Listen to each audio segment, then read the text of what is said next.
വിശുദ്ധ യോഹന്നാൻ എഴുതിയ സുവിശേഷം അദ്ധ്യായം 15 1 മുതൽ 10 വരെയുള്ള വാക്യങ്ങൾ.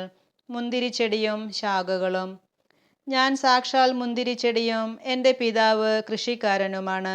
എൻ്റെ ശാഖകളിൽ ഫലം തരാത്തതിനെ അവിടുന്ന് നീക്കിക്കളയുന്നു. എന്നാൽ ഫലം തരുന്നതിനെ കൂടുതൽ കായ്ക്കാനായി അവിടുന്ന് വെട്ടിയൊരുക്കുകയും ചെയ്യുന്നു. ഞാൻ നിങ്ങളോട് പറഞ്ഞ വചനം നിമിത്തം നിങ്ങൾ ശുദ്ധിയുള്ളവരായിരിക്കുന്നു. നിങ്ങൾ എന്നിൽ വസിക്കുവിൻ, ഞാൻ നിങ്ങളിലും വസിക്കും. മുന്തിരിച്ചെടിയിൽ നിൽക്കാതെ ശാഖയ്ക്ക് സ്വയമേ ഫലം പുറപ്പെടുവിക്കുവാൻ സാധിക്കാത്തതുപോലെ എന്നിൽ വസിക്കുന്നില്ലെങ്കിൽ നിങ്ങൾക്കും സാധിക്കുകയില്ല.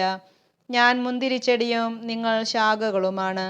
ആര് എന്നിലും ഞാൻ അവനിലും വസിക്കുന്നുവോ അവൻ ഏറെ ഫലം പുറപ്പെടുവിക്കുന്നു. എന്നെ കൂടാതെ നിങ്ങൾക്കൊന്നും ചെയ്യാൻ കഴിയുകയില്ല. എന്നിൽ വസിക്കാത്തവൻ മുറിച്ച ശാഖ പോലെ പുറത്തെറിയപ്പെടുകയും ഉണങ്ങിപ്പോവുകയും ചെയ്യുന്നു. അത്തരം കമ്പുകൾ ശേഖരിച്ച് തീയിലിട്ട് കത്തിച്ചു കളയുന്നു. നിങ്ങൾ എന്നിൽ വസിക്കുകയും എൻ്റെ വാക്കുകൾ നിങ്ങളിൽ നിലനിൽക്കുകയും ചെയ്യുന്നെങ്കിൽ ഇഷ്ടമുള്ളത് ചോദിച്ചു കൊള്ളുക, നിങ്ങൾക്ക് ലഭിക്കും. നിങ്ങൾ ധാരാളം ഫലം പുറപ്പെടുവിക്കുകയും അങ്ങനെ എൻ്റെ ശിഷ്യന്മാരായിരിക്കുകയും ചെയ്യുന്നതുവഴി പിതാവ് മഹത്വപ്പെടുന്നു. പിതാവ് എന്നെ സ്നേഹിച്ചതുപോലെ ഞാനും നിങ്ങളെ സ്നേഹിച്ചു. നിങ്ങൾ എൻ്റെ സ്നേഹത്തിൽ നിലനിൽക്കുവിൻ. ഞാൻ എൻ്റെ പിതാവിൻ്റെ കൽപ്പനകൾ പാലിച്ച് അവിടുത്തെ സ്നേഹത്തിൽ നിലനിൽക്കുന്നതുപോലെ നിങ്ങൾ എൻ്റെ കൽപ്പനകൾ പാലിച്ചാൽ എൻ്റെ സ്നേഹത്തിൽ നിലനിൽക്കും. നമ്മുടെ കർത്താവായ മിശിഹായ്ക്ക് സ്തുതി.